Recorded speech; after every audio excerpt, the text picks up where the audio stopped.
लड़की बाज पड़ोसी। ये हैं मिस्टर मनसुख। उम्र 60 साल। वैसे तो इनकी उम्र है राम नाम जपने की, पर मनसुख दिन रात अलग अलग लड़कियों का नाम जपते रहते हैं। अरे लड़की, सुन तो, तेरा नंबर क्या है? अंकल, अभी तो आपका नंबर है। अर्थी बुक कर लो अपने लिए। अरे अभी तो मैं जवान हूँ लड़की, सफेद बालों पे मत जा। मनसुख राम को लड़कियां छेड़ने की गलत आदत थी।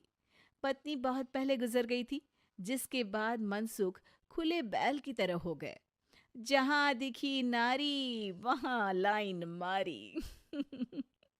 मनसुख राम के पड़ोसी सोनी जी के यहाँ नई बहू आई।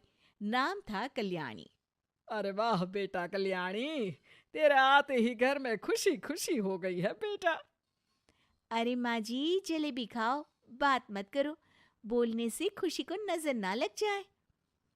जैसे मोहल्ले की हर लड़की पे मनसुख की नजर थी, वो कल्याणी को भी बुरी नजर से देखता है।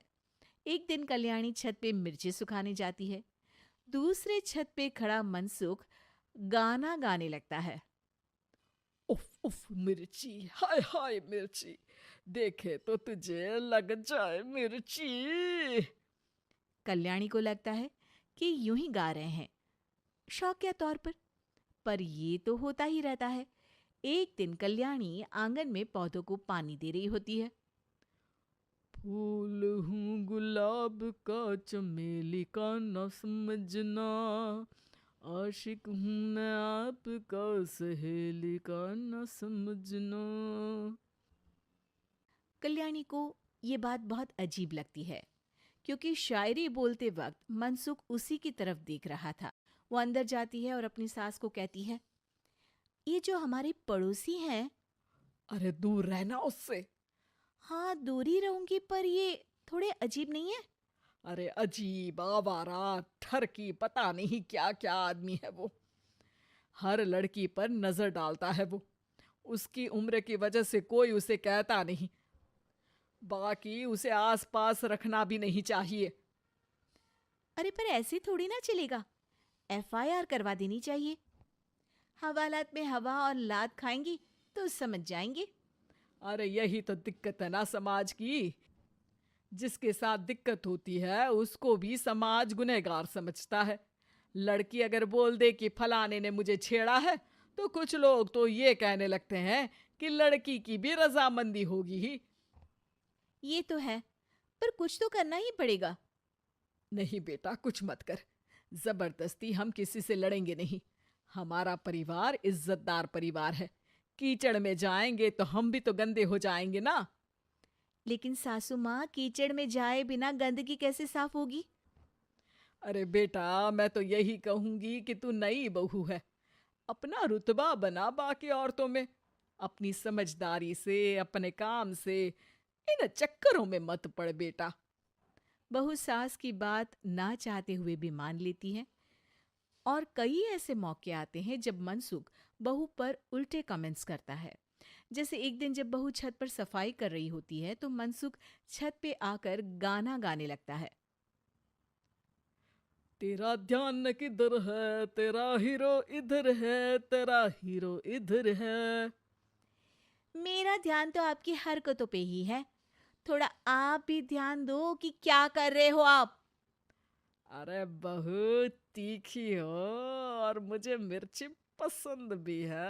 अरे वाह। बुढ़ाओ कहीं के। बहू वापस अपने कमरे में नीचे चली जाती है। वो किसी को बताती नहीं है कि आज मनसुख ने उसे क्या कहा, ताकि घर में टेंशन ना हो। एक दिन बहू घर के बाहर रोड पर ठेले वाले से सब्जी खरीदने जाती है। भैया, प्याज के भाव कम करो ना, बिना प्याज काटे ही रुला दोगे वरना। तभी बहू की नजर मनसुख पर पड़ती है, जो वहां से गुजर रही एक लड़की को देखकर कहता है, शीशी भरी गुलाब की, पत्थर पे फोड़ दूं। तेरे लिए तो जाने मन जीना भी छोड़ दूं। लड़की सहम जाती है। उसकी उम्र शायद 18-19 साल की रही होगी। बहू ने जब ये देखा कि मनसुख ने इतनी छोटी उम्र की लड़की को तंग किया है, तो वो घर में जाके अपने पति से कहती है, तुम्हारा पड़ोसी मनसुख, अरे बहुत नीच आदमी है। अरे कुछ करते क्यों नहीं उसका? अरे मैं क्या करूं? पड़ोस में गंदगी है, हटानी तो पड़ेगी ना। मेरा साथ दोगे? दूंगा, लेकिन करना क्या है? हम फंसेंगे तो नहीं ना? डरो मत, अच्छे काम करने से डरना नहीं चाहिए। उस दिन कल्याणी अच्छे से तैयार होती है और मनसुख के घर जाती है। अरे वाह, आज तो घर में चांद उतर आया है।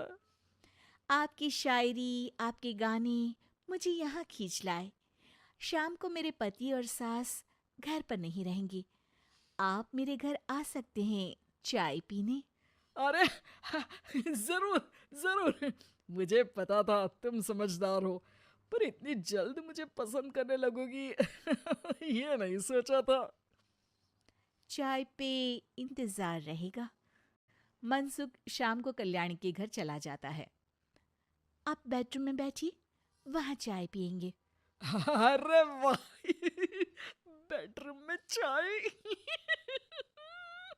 मनसुख हंसता हुआ बेडरूम में जाता है और वहां का नजारा देख के घबरा जाता है। वहां पर मोहल्ले की वो सारी लड़कियां खड़ी हैं जिनको आज तक मनसुख ने छेड़ा था। कल्याणी भी बेडरूम में जाके दरवाजा अंदर से बंद कर लेती है। अब बेडरूम से सिर्फ डम डम डिशुम डिशुम की आवाज आती है और बीच बीच में मनसुख की चीखें भी सुनाई देती हैं। अरे माफ कर दो बिटिया, अरे नहीं नहीं नहीं, अरे डंडे से नहीं, अरे अरे लग जाएगी, अरे आई। बेडरूम का दरवाजा खुलता है और मनसुख की हालत एक लुटे फटे कौवे जैसी हो जाती है। किए की सजा तो मिलनी ही थी आपको, लेकिन आपकी और आपसे ज्यादा हमारी इज्जत का भी ख्याल रखना था। इसलिए इस बार शांति से धर धर के धरना किया हमने आपकी। अगर जरूरत पड़ी तो बाहर जुलूस भी निकाल सकते हैं। आप ऐसी गलती नहीं करूंगा, मुझे माफ कर दो। बहू मनसुख को बाहर छोड़ने जाती है। मनसुख अपने घर की तरफ बढ़ता है। वैसे आपको चाय कैसी लगी? मनसुख अपने दुखते गाल पे हाथ रख के कहता है, कड़क